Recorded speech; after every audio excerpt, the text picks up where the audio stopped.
நீதிநெறி கதைகள். கதையோட தலைப்பு தங்க நிற பசு. வாங்க கதைக்குள்ளே போகலாம். குமாருன்னு ஒருத்தவங்க குருவாயூர்னு ஒரு ஊரில் விவசாயம் பார்த்துட்ருக்குறாங்க.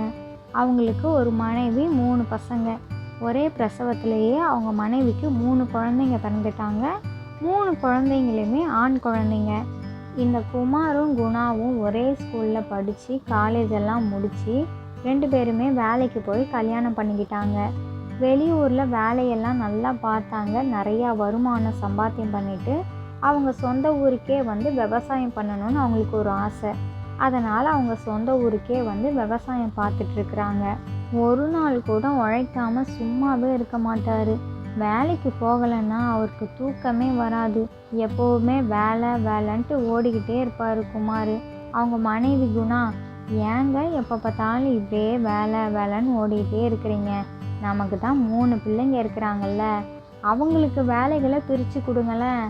எல்லாரும் வேலை பார்க்குற மாதிரி இருக்கும்ல, உங்களுக்கும் வயசாகுது, நீங்களும் வேலையை குறைச்சிக்கிட்ட மாதிரி இருக்கும் அப்படிங்கிறாங்க. அடி போடி குணா, நீ வேற. அவங்க 3 பேரும் எப்போ பார்த்தாலும் ஊரை சுற்றிக்கிட்டே இருக்கிறானுங்க. இவன்களை நம்பி நான் விவசாயத்தை பார்க்க விட்டா எப்படி விவசாயம் முன்னுக்கு வரும்? அதெல்லாம் சரிப்பட்டு வராதுமா. நானே இப்போதைக்கு பார்த்துக்கிறேன். எனக்கு உடம்பு முடியல அப்படின்னா அவங்க பார்த்துக்கிட்டோம். கொஞ்ச நாள் நான் ஓடுறேம்மா அப்படிங்கிறாரு. ஏதோ பண்ணுங்க, நான் சொல்கிறதெல்லாம் சொல்லிட்டேன். இதுக்கு மேலே உங்கள் இஷ்டம். நீங்கள் கேட்குறதும் கேட்காம இருக்கிறதும். சரி வாங்க நம்ம சாப்பிட்டு தூங்கலாம் அப்படிங்கிறாங்க. மறுநாள் காலையில் விடிஞ்சிருச்சு. குமார் எழுந்திரிச்சு உட்காந்துக்கிட்டு இருக்கிறாங்க. அவங்களோட 3 பசங்களும் வந்து லைனாக நின்றுட்டுருக்குறாங்க. அப்பா அப்பா, என்னப்பா நீங்கள் இவ்வளோ சீக்கிரமே எழுந்திரிச்சிட்டிங்க? ஏன் என்னாச்சு அப்படின்னு கேட்குறானுங்க. எனக்கு என்னடா ஆச்சு ராமு, ரகு, ராஜு, நான் நல்லா தான் இருக்கிறேன். உங்களுக்கு தான் என்னமோ ஆயிடுச்சு போல இருக்கு. எப்போவுமே வராதவனுங்க இன்னைக்கு மட்டும் என்ன? சொல்லுங்கடா, என்ன விஷயம், என்ன வேணும் அப்படின்னு கேட்குறாங்க. அதெல்லாம் ஒன்றும் இல்லைப்பா, உங்கள் மேலே நாங்கள் பாசம் வச்சுருக்குறோம், அதனால் கேட்டோம். நீங்கள் இதுக்கு போய் எங்கள் மேலே சந்தேகப்படுறதா? ஏன்பா, எங்களுக்கு கொஞ்சம் பணம் தேவைப்படுது, அதை மட்டும் கொஞ்சம் ஏதாவது ஏற்பாடு பண்ணி கொடுங்களேன் அப்படின்ட்டு கேட்குறாங்க. அதானடா, நீங்கள் தேவைக்காக தான்டா வருவீங்க. உங்களை பற்றி எனக்கு நல்லா தெரியும். அப்படி சுற்றி இப்படி சுற்றி இப்போ பணம்ன்ட்டு என் காலை பிடிக்க வந்துட்டீங்கல்ல. கவனிச்சுக்கிறேன் அப்படின்ட்டு மனசுக்குள்ளேயே நினச்சிக்கிறாங்க. ஓ அப்படியாடா, சரி சரி. ஆமாடா, உங்கள் எல்லாத்துக்கும் என் மேலே எவ்வளோ பாசம் இருக்குல்ல. நான் தான் உங்ககிட்ட ஏதோ தெரியாதனமாக பேசிட்டேன் அப்படிங்கிறாரு. நாங்கள் அதெல்லாம் மனசில் எதுவும் வச்சுக்கலப்பா அப்படிங்கிறானுங்க. இப்போதைக்கு எந்த பணமும் வீட்டில் இல்லை. 3 மாடு நமக்கு இருக்குல்ல, அந்த மாடை நல்லா வளர்த்து அதை சந்தைக்கு கொண்டு போய் ஏலம் விட்டோன்னா நல்ல விலை கிடைக்கும். ஆனால் அதுக்கு தான் வேலையாட்களே கிடைக்க மாட்டேங்கிறாங்க. எனக்கும் வயசாகி போச்சுல்ல, நான் என்ன பண்ணுறது? எனக்கும் மாடு மேய்க்கிறதுக்கு முடியல, ஆளுங்களும் கிடைக்க மாட்டேங்கிறாங்க. நீங்கள்லாம் மாடு மேய்ப்பீங்களாடா? உங்களுக்கு அதை பற்றியெல்லாம் தெரியாது. நீங்கள் எங்கே எப்படி பிறந்தவங்க? உங்களுக்கு இதெல்லாம் வராது, தெரியாது. நாங்களும் சொல்லி கொடுக்கல. சரி, ஏதாவது வேலையாட்கள் கிடைக்குதான்னு பார்க்குறேன். ஆனால் இப்போதைக்கு அதுக்கு வாய்ப்பும் இல்லை போல இருக்கு. சரி பார்ப்போம்டா, பணத்துக்கு ஏற்பாடு பண்ணுறேன் அப்படிங்கிறாங்க. அதுக்குள்ளேயும் அந்த பசங்க, அப்பா அப்பா, நாங்கள் தான் இருக்குமே, நாங்கள் 3 பேரும் ஒவ்வொரு மாடை எடுத்துக்கிறோம். நாங்கள் நல்லா வளர்த்து காட்டுறோம்ப்பா அந்த மாடை, எங்களால் முடியும். எங்களுக்கா மாடு மேய்க்க தெரியாது? நீங்கள் எவ்வளோ அழகாக மாடு மேய்ப்பீங்க. உங்களோட பிள்ளைங்கள நாங்கள் சிங்கத்துக்கு பிறந்தவங்கப்பா. நாங்கள் எப்போவுமே சிறுத்தையாக மாட்டோம், சிங்கம்தான். நாங்கள் நல்லா வேலையை பார்க்குறோம், மாடுகளை சூப்பராக வளர்த்து காமிக்கிறோம். கொழு மாடாக்கணுமா என்ன? கொழு மாடு நாங்கள் தங்க மாடாகவே ஆக்கி காமிக்கிறோன்னு சொல்லிட்டு கிளம்பிட்டானுங்க. சரிடா சிங்க குட்டிகளா, நாளைக்கே உங்களுக்கான வேலைகளை நான் பிரித்து தரேன். உங்களுக்கு பணம் தானே வேணும்? நீங்கள் எவ்வளோ பொறுப்பாக வேலை பார்க்குறீங்கன்னு பார்ப்போம். நீங்களாம் அந்த மாடான்ட்டு. மாடு கொஞ்சம் முரண்டு பிடிச்சது தான், இருந்தாலும் கொஞ்சம் பார்த்து கவனமாக நடந்துக்கோங்க சரியா அப்படிங்கிறாரு. அதெல்லாம் ஒன்றும் இல்லைப்பா, நாங்கள் பார்த்துக்குறோம். 2 கால் மனுஷனையே மேய்க்க முடியுது, எக்ஸ்ட்ரா 2 கால் இருக்குது. 4 கால் மாடை எங்களால் மேய்க்க முடியாதா? அதுவும் ஆளுக்கு ஒவ்வொரு மாடு. ரொம்ப சுலபந்தான்ப்பா, நீங்கள் வருத்தப்படாதீங்க. நாளைக்கே எங்களுக்கான வேலைகளை நீங்கள் பிரித்து தரேன்னு சொல்லியிருக்கிறீங்கல்ல, நாங்கள் ரொம்ப ஆவலாக இருக்கோம் அப்படின்ட்டு அவங்களோட மூத்த பையன் சொல்கிறான். ஆமாப்பா ஆமாப்பா அப்படின்ட்டு அந்த 2 பசங்களும் கூட சேர்ந்து மண்டையை ஆட்டிக்கிட்டே சொல்கிறானுங்க. சரி சரி பசங்களா, நீங்கள் போய் சாப்பிடுங்க, அம்மா சமையல் வேலையெல்லாம் முடிச்சிருப்பாங்க, நானும் குளிச்சுட்டு வந்து சாப்பிட்றேன் அப்படிங்கிறாரு. இந்த 3 பேருக்கும் ஒரே கொண்டாட்டம்தான். நமக்கு மாடு கிடைக்க போகுது, மாடால் நமக்கு செல்வம் பெருக போகுதுன்னு ரொம்ப சந்தோஷத்தில் குதிச்சுக்கிட்டு ஊரெல்லாம் செலவு பண்ணிக்கிட்டு ஜாலியாக என்ஜாய் பண்ணிகிட்ருக்குறானுங்க. மறுநாள் விடிஞ்சிருச்சு. அப்பா எங்கள் 3 பேர்த்துக்கும் ஒவ்வொரு மாடை பிரித்து தரேன்னு சொன்னீங்கல்ல, எப்போ தரீங்க? வாங்கப்பா சீக்கிரமாக போகலாம், அப்போ தான் பணமெல்லாம் சீக்கிரமாக கிடைக்கும், நம்மளும் பெரிய லட்சாதிபதி கோடீஸ்வரராக ஆக முடியும் அப்படிங்கிறானுங்க. சரி சரி வாங்கடா போகலாம் அப்படிங்கிறாரு அவங்க அப்பாவும். இதோ பார்த்தீங்களாடா, இந்த மாடுங்களை தான் நீங்கள் மேய்க்க போகிறீங்க. யார் யாருக்கு எந்தெந்த மாடு வேணும்னு கொஞ்சம் பார்த்துக்கோங்க. உங்கள் விருப்பப்படியே உங்களுக்கு தேவையான ஒவ்வொரு மாடையும் நீங்களே தேர்ந்தெடுத்துக்கலாம். எது வேணும் சீக்கிரம் சொல்லுங்கள் அப்படின்னு கேட்குறாங்க. நான் இதை எடுத்துக்கிறேன்டா, நீ அதை எடுத்துக்கோடா, நீ இதை எடுத்துக்கோடா அப்படின்ட்டு அவங்க எல்லாம் பேசிக்கிட்டு முடிவு பண்ணிக்கிட்டாங்க. அப்பா நாங்கள் எந்தெந்த மாடு வேணும்ன்ட்டு 3 பேரும் சேர்ந்து கலந்து பேசி முடிவு பண்ணிக்கிட்டோம். உங்களுக்கும் ஒரு வாட்டி நாங்கள் சொல்லிக்கிறோம். இந்த மாடு எனக்கு, இந்த மாடு அவனுக்கு, இந்த மாடு ராஜுக்கு. ஆளுக்கு ஒவ்வொரு மாடு வந்துடுச்சு.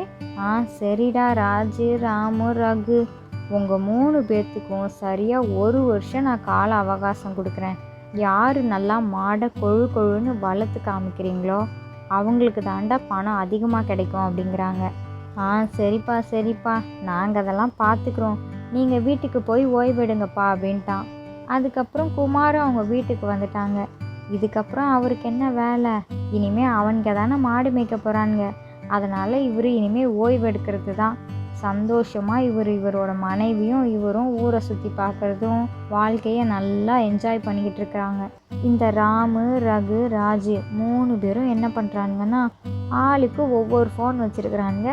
ஃபோன் எடுத்துகிட்டு அந்தந்த மாடு எடுத்துகிட்டு அவங்க பாட்டுக்கு தனித்தனியாக கிளம்பிட்டானுங்க. புல், புண்ணாக்கு, வைக்கோல் எல்லாத்தையும் சாப்பிட கொடுக்குறானுங்க. மாடும் நல்லா சாப்பிடுது. ஆனால் கொழுன்னு ஆகவே இல்லை. தொடர்ந்து இதே தான் தினமும் பண்ணிகிட்ருக்குறானுங்க. மாடு எப்போ குண்டாகும் கொழுன்னு ஆகும்னே தெரியலையே. நம்ம அப்பா கிட்ட வேற ஒரே 1 வருஷத்தில் தங்க மாடால் ஆக்கி காமிக்கிறோன்னு சொல்லியிருக்கிறோம். என்ன பண்ணுறது அப்படின்னு யோசிக்கிறானுங்க. அவங்க அப்பா சொன்ன 1 வருஷமும் முடிய போகுது. இவங்களுக்கு வேற வழியே தெரியல. இப்போ என்ன பண்ணுறதுன்னே தெரியலையே. ஒரே ஒரு யோசனை தான். ஃபோனில் பார்த்து நம்ம மாடை கொழுன்னு அதுவும் தங்க மாடாக மாற்றுறது எப்படின்னு பார்க்கலான்னு சொல்லிட்டு ஃபோனில் வீடியோ பார்க்குறானுங்க. அதில் தங்க நிற பெயிண்டெல்லாம் அடிக்கிறாங்க. பார்த்தா மாடு சும்மா தகன்னு தங்க மாடாக மின்னுது. இவங்களுக்கும் இந்த யோசனை வந்துடுச்சு. சரி இதே மாதிரி நம்மளும் பண்ணலாம் அப்படின்ட்டு முடிவெடுத்துட்டானுங்க. சரிடா, நம்ம தம்பி ராஜுக்கிட்டேயும் இந்த விஷயத்த சொல்லலான்ட்டு அவன்கிட்டேயும் சொல்கிறாங்க. ஆனால் அவனுக்கு இதில் விருப்பமே கிடையாது. சரி நீ என்னமோ பண்ணு, நாங்கள் இதைத்தான் பண்ண போகிறோம், கோடீஸ்வரர்களாக ஆக போகிறோம். அப்போ நீ எங்ககிட்ட வந்து பணம் வேணும் அது வேணும்னு வந்து நின்னா நாங்கள் எதுவுமே தரமாட்டோம். இப்போவே சொல்லிக்கிட்டோம், பண்ணணுன்னா இப்போவே எங்கள் கூடவே இந்த முடிவுக்கு சரி சொல்லிட்டு வா அப்படிங்கிறானுங்க. என்னாலலாம் முடியாது, நான் இதே மாதிரியே வச்சுக்கிறேன் மாடை, ரொம்ப அழகாக தான் இருக்குது. நாளைக்கு அப்பா கிட்ட போய் காமிக்கணும்ல, நாளைக்கு யாரோட மாடு நல்லா இருக்குதுன்னு பார்த்து சொல்லுவாங்க, அப்போ தெரிஞ்சுக்கலாம் அப்படிங்கிறான்.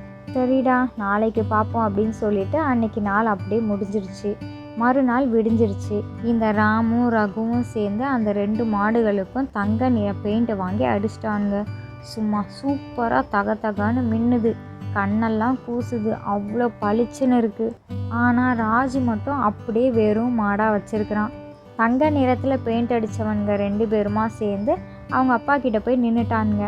என்னடா இது, தங்க நிறத்தில் மாடை கொண்டு வந்திருக்கிறாங்களே, இதுக்கு சாத்தியமே கிடையாதே அப்படின்ட்டு அவங்க அப்பா யோசிச்சுட்டே இருக்கிறாங்க. அதே சமயத்திலேயே அவங்களோட கடைசி பையன் ராஜும் அவன் அந்த வண்ணம் அடிக்காத சாதாரண மாடை கூட்டிகிட்டு வரான். இவனுங்க 2 பேரும் சிரிக்கிறானுங்க. ராஜு ஒரு மாதிரி அமைதியாக நிற்கிறான். அதுக்கப்புறம் அவங்க அப்பா எல்லார்கிட்டையும் பேசுகிறாங்க. என்னடா இது, தங்க மாடெல்லாம் கூட்டிகிட்டு வந்திருக்கிறீங்க, சொன்ன மாதிரியே செயலில் காமிச்சிட்டிங்களேடா. உங்களை நான் எப்படி பாராட்டுறதுன்னே தெரியலையே. கோடீஸ்வரர்களாக ஆக போகிறீங்க போல இருக்கு. என்னடா ராஜு, உன்னோட மாட்டுக்கு என்னாச்சு? என்ன அப்படியே கொண்டு வந்திருக்கிற? தங்க நிறமாக மாறவே இல்லையே. நீயும் தானே சொல்லிட்டு போன. ஆனால் எந்த மாற்றமும் இல்லையே. ஆனால் மாடு கொழு கொழுன்னு சூப்பராக இருக்குடா. உன்னோட மாடும் நல்ல விலைக்கு தான் போகும். சரி, யாரோட மாடு விலைக்கு போகுதுன்ட்டு நான் இப்போ சொல்கிறேன், நல்லா கவனிச்சுக்கோங்க, நல்லா கவனிச்சுக்கோங்க அப்படிங்கிறாரு. என்னடா, எனக்கே காது குத்த பார்க்குறீங்களாடா நீங்கள் 2 பேரும்? எந்த ஊர்லடா தங்க நிறத்தில் மாடு மாறி இருக்கு? இது சாத்தியமே கிடையாது. இந்த மாதிரி பொய்யெல்லாம் பேசாதீங்க. பொய்யா நீங்கள் பெயிண்ட் அடிச்சுட்டு எடுத்துகிட்டு வந்திருக்கிறீங்க. இதை யாருமே நம்ப மாட்டாங்க. சின்ன குழந்தைங்க கூட நம்பாதுடா. இந்த மாடுகளை நீங்கள் சந்தைக்கு எடுத்துகிட்டு போனீங்கன்னா உங்களை விட முட்டாள் யாருமே இல்லை அப்படின்ட்டு சொல்லுவாங்க. தயவு செஞ்சு இந்த மாட்டை நல்லா சுத்தம் செய்யுங்கடா. மாடு மேய்க்கிற வேலையை உங்ககிட்ட தந்ததே பெரும் தப்பு. சின்னவனை பாரு, அவனுக்கு தெரிஞ்ச மாதிரி பார்த்துருக்குறான். மாடு நல்லா கொழு கொழுன்னு வளர்த்து காமிச்சிருக்கிறான். இந்த மாடு எவ்வளோ விலைக்கு போகும் தெரியுமா? நீங்களும் இந்த மாட்டை வளர்த்துருக்கிறீங்களே, எவ்வளோ கஷ்டப்படுத்திருக்கிறீங்கல்ல. பாவம்டா அந்த மாடுங்க. யாருக்கு முதல்ல இந்த யோசனை வந்தது? 2 பேருக்கும் இப்படியாடா யோசனையெல்லாம் வரும்? இந்த மாதிரி தப்பெல்லாம் இனிமேல் பண்ணவே பண்ணாதீங்கடா. உன்னோட தம்பியை பார்த்து மாடு மேய்க்கிறதுனா எப்படின்னு நல்லா கற்றுக்கோங்க அப்படிங்கிறாங்க. அப்போ அந்த ரகுக்கும் ராமுக்கும் ரொம்ப தலைகுனிவாகி போச்சு. நம்மளும் ஒழுங்காக மாட்டுக்கு தீனியை மட்டுமே போட்டிருந்துருக்கலாம். தேவையில்லாத வேலையெல்லாம் பார்த்து ஃபோனில் இதெல்லாம் பார்த்து ஏன்டா பண்ணோம். சே, இதுக்கப்புறம் நாமளும் இது மாதிரி தப்பெல்லாம் பண்ணக்கூடாது அப்படின்ட்டு அவன்களும் உணர்ந்துட்டானுங்க. இந்த கதையிலேருந்து நாம் என்ன தெரிஞ்சுக்கணும் அப்படின்னா, எந்த விஷயமா இருந்தாலும் நாம் அதில் நேர்மையும் ஒழுக்கமும் இருக்கணும். எப்போவுமே நாம் தான் ராஜா, எதுவுமே செய்ய வேண்டாம் அப்படிங்கிற நினப்பில் இருக்கவே கூடாது. ராஜாவாக இருந்தாலும் அவங்களுக்குன்னு எவ்வளோ பெரிய பொறுப்பு இருக்குது. அதில் அவங்க சரியாக இருந்தால் மட்டும்தான் அவங்களுக்கான ராஜாங்கிற பதவியில் அவங்க சிம்மாசனத்தில் இருக்க முடியும். அதே மாதிரி தான் எல்லாரும் அவங்கவுங்க வேலையில் சரியாக இருக்கணும். அப்போ தான் அவங்களுக்கான மரியாதையும் தானாக கிடைக்கும். அதுக்கப்புறம் இன்னொரு விஷயம் என்ன அப்படின்னா, நாம் தான் அறிவாளின்னு நினச்சிக்கிட்டு நம்மளை சுற்றி இருக்கிறவங்கெல்லாம் முட்டாளுன்னு நம்ம நினச்சோன்னா அதை விட பெரும் தவறு வேறு எதுவுமே கிடையாது. நம்ம சொல்கிற எல்லாத்தையுமே எல்லாரும் நம்பிடுவாங்க அப்படின்னு நம்மளாக நினச்சிக்கிட்டு ஏதேதோ செயல்கள்லாம் செஞ்சோம் அப்படின்னா அது நம்மளை தான் ரொம்ப பாதிக்கும். நமக்கு தான் தலைகுனிவாக இருக்கும். பொய் சொல்லாமல் ஏமாற்றாமல் திருடாமல் ஒருத்தன் இருக்கிறான்னா அவன் தான் உலகத்திலேயே சிறந்த மனுஷன். அப்படிப்பட்ட ஒரு நல்ல மனுஷனை யாருமே கிண்டல் கேலி செஞ்சு அவமானப்படுத்தவே கூடாது. மற்றவங்க கிட்டே இருக்கிற நல்ல விஷயங்களையும் நம்ம பார்த்து கற்றுக்கிறதுல தப்பே கிடையாது. இந்த கதை பிடிச்சிருந்தா லைக் பண்ணுங்கள், ஷேர் பண்ணுங்கள். உங்களோட கருத்துக்களை கமெண்ட் பாக்ஸில் இந்த கதை பிடிச்சிருந்தா லைக் பண்ணுங்கள், ஷேர் பண்ணுங்கள். உங்களோட கருத்துக்களை கமெண்ட் பாக்ஸில் கமெண்ட் பண்ணுங்கள். இது மாதிரி சுவாரஸ்யமான கதைகள்லாம் பார்க்கணுமா? ப்ளீஸ் நம்மளோட சேனலை சப்ஸ்கிரைப் பண்ணுங்கள். இதோட அடுத்த கதைகள் வீடியோவில் பார்க்கலாம். ஓகே, பாய்.